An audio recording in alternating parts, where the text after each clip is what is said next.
واحدة فضحت حياتها كلها لواحد غريب كان جنبها في الطيارة، وفجأة تكتشف إنه رئيسها في الشغل. هل هتقدر تتجاوز الكارثة قبل ما كل أسرارها تنكشف؟ ده اللي هنعرفه. قبل ما نبدأ ياريت تصلي على النبي. القصة بتبدأ مع بنت شغالة في التسويق عايشة في شيكاغو، وبتحاول بكل طاقتها تثبت نفسها في شغلها. وفي يوم بتكون قاعدة في اجتماع مهم مع عميل كبير، والمفروض تعرض المنتج بتاع شركتها. لكن المشكلة إنها أصلاً مش فاهمة المنتج كويس ومش عارفة تقول إيه، ومع توترها بتضطر تألف وتقول أي كلام وخلاص عشان تبان قدام العميل إنها فاهمة وشاطرة وتستاهل الترقية. وخلال ما هي متوترة بتفضل تهز إزازة المشروب اللي في إيدها، وأول ما تفتحها الصودا بتفور فجأة وتيجي مباشرة في وش العميل. البنت بتتصدم وبتتوتر جدا، وبتفضل تعتذر له وتترجاه إنه ما يقولش لمديرها على اللي حصل، لأن ده ممكن يطردها من الشغل. بعد الموقف الكارثي ده بتمشي وهي محبطة ومكسورة، وبتروح على المطار، وهناك بتكلم صاحبتها في التليفون وبتحكي لها كل اللي حصل، وبتقول لها إنها خايفة جدا تتفصل، خصوصا إن دي تالت وظيفة ليها تخسرها في 4 سنين بس.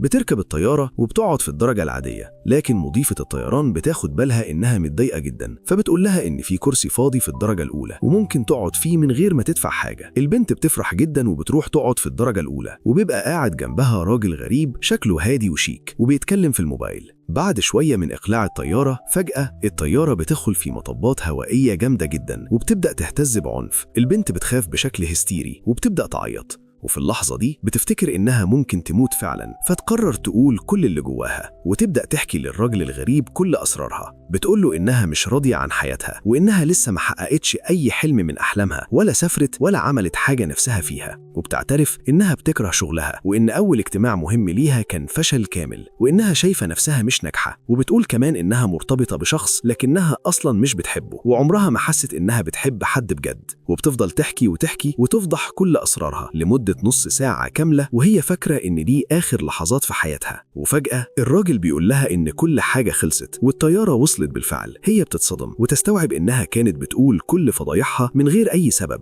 وبتنزل بسرعة من الطيارة ومن غير حتى ما تسأله على اسمه. في المطار بيكون مستنيها حبيبها وبتعيط قدامه، لأنها حاسة بالذنب إنها عايشة معاه وهي مش بتحبه، لكنه بيفتكر إن سبب عياطها هو ضغط الشغل بس. ومن بعيد الراجل الغريب بيكون واقف وبيشوفهم. تاني يوم البنت بتروح الشغل مع صاحبتها، لكن بتتفاجئ إن الشركة كلها فيها تغييرات، ولما بتسأل بتعرف إن رئيس الشركة الجديد وصل. وفجأة بتتصدم صدمة عمرها لما تكتشف إن رئيس الشركة الجديد هو نفس الراجل الغريب اللي كانت قاعدة جنبه في الطيارة واللي سمع كل أسرارها. بتتوتر جدا وبتحاول تخبي وشها، لكنه بيتم تقديمها ليه غصبا عنها، وبيبصلها وهو عارف كل حاجة. وبعدها بيسألها قدام الكل عن رأيها في القهوة. هي بتتوتر لأنها فاكرة إنها قالت له قبل كده إنها وحشة جدا، لكنها بتكذب وبتقول إنها حلوة، وهو بيبتسم لأنه فاهم الحقيقة.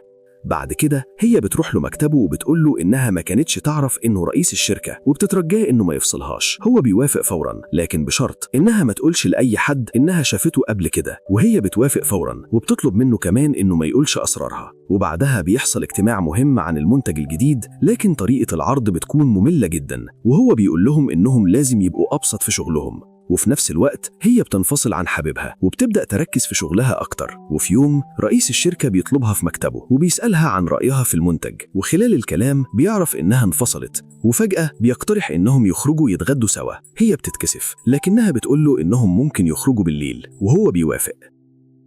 بعد يوم الشغل البنت بترجع بيتها وبتطلب من صاحبتها إنها تجيب لها تصريح دخول لنادي ليلي مميز وغريب شوية. وفجأة جرس الباب بيرن، بتفتح تلاقي رئيس الشركة واقف قدامها. بتتوتر طبعا، لكنها بتدخله وتخليه يستنى في أوضتها لحد ما تجهز. هو بيبص حواليه في الأوضة وبيلاحظ تفاصيل كتير عنها، الحاجات اللي بتحبها، اهتماماتها وشخصيتها البسيطة. وفجأة موبايله بيرن، لكنه بيتجاهل المكالمة لأن الليلة دي بالنسبة له أهم. وبعد ما بتخلص بيخرجوا سوا ويروحوا النادي اللي كانت متحمسة له. لكن أول ما يوصلوا بيتصدموا، النادي يطلع مكان تحت السلم شكله سيء جدا ومخيب للأمل. هي بتتحرج ومش عارفة تتصرف إزاي، لكنه بينقذ الموقف وبيقترح إنهم يجيبوا سندوتشات ويقعدوا ياكلوا جنب النهر.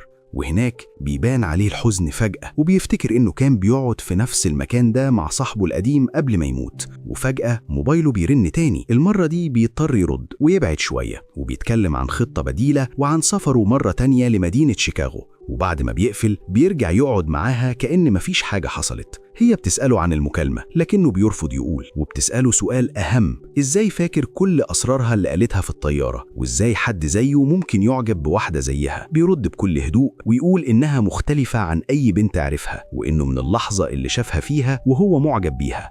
بعدها بيروحوا بيته، وهناك هي بتسأله إزاي هو مثالي كده، فيضحك ويقول لها إنه عنده عيب، وبيوريها صوابع رجليه والصدمة إنها ملتصقة ببعض، وبيضحكوا سوا وبتبدأ المسافة بينهم تختفي.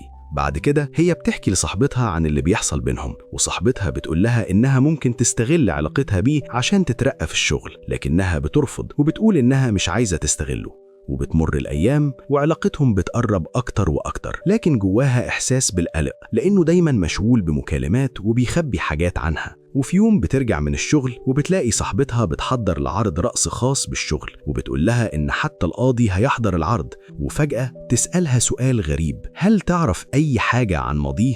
لكنها بتكذب وتقول إنها ما تعرفش حاجة ومش مهتمة تعرف. وفي يوم في الشغل كل الموظفين بيتجمعوا قدام التلفزيون لأنه ظاهر في لقاء مهم، وهو بيتكلم عن شركته وعن وفاة صاحبه اللي كان شريكه. وبعدها بيبدأ يتكلم عن بنت معينة بيقول إنها مصدر إلهامه، وبيوصفها بالتفصيل إنها بسيطة ومش مهتمة بمظهرها، وبتكره الكعب العالي، وبتحب تمشي حافية، وبتشرب من الزجاجة مباشرة، وبتلبس جينز واسع، وبتحط وردة في شعرها. وكل الموظفين بيبصوا عليها وبيعرفوا إنه يقصدها هي بتنهار في العياط وبتمشي من الشغل فوراً، وبتحكي لصاحبتها كل حاجة. وصاحبتها بتقرر تتواصل مع صحفي عشان يكشف سر سفره لشيكاغو. في اليوم التالي بترجع الشغل وبتحضر اجتماع مهم، وهناك مديرتها بتمدح زميل ليها على فكرة إعلان نجحت جدا لكنه كان سارق الفكرة منها. وفجأة بتنفجر وبتقول الحقيقة قدام الكل، وبتعترف إن الفكرة فكرتها هي. المديرة بتتأكد وبتديها حقها وبتوافق على ترقيتها، لكن بتحذرها إن كل هيفتكر إنها اترقت بسبب علاقتها برئيس الشركة ولازم تثبت نفسها. بعدها بتروح العرض الرأسي بتاع صاحبتها، وهناك بتتصدم لما تشوفه بيكون مستنيها وبيعتذر لها، وبيكشف سره الأخيرا إنه كان بيسافر شيكاغو عشان يهتم ببنت صاحبه اللي مات وبيعتبرها زي بنته، وكان خايف الإعلام يعرف. هي بتسامحه ويرجعوا لبعض. الصحفي بيظهر وبيسأله مباشرة عن سر سفره، هو بيتصدم وبيفتكر إنها خانته وبيمشي فورا ويسيبها منهارة. بعدها وهو في الطيارة راجع شيكاغو هي بتقرر تروح له وبتقعد جنبه وبتعترف إنها ما قالتش أي حاجة وإنها ما كانتش بتحب نفسها، لكنه ما بيردش وبتضطر ترجع لمكانها. لكن فجأة هو بيظهر جنبها وبيقعد وبيبدأ يحكي هو كمان أسراره، وبيعترف إنه بيخاف من الضلمة. وأخيراً بيرجعوا لبعض وبيبدأوا حياة جديدة سوا. ولحد هنا بينتهي الفيلم. أتمنى يكون الملخص عجبك. سلام.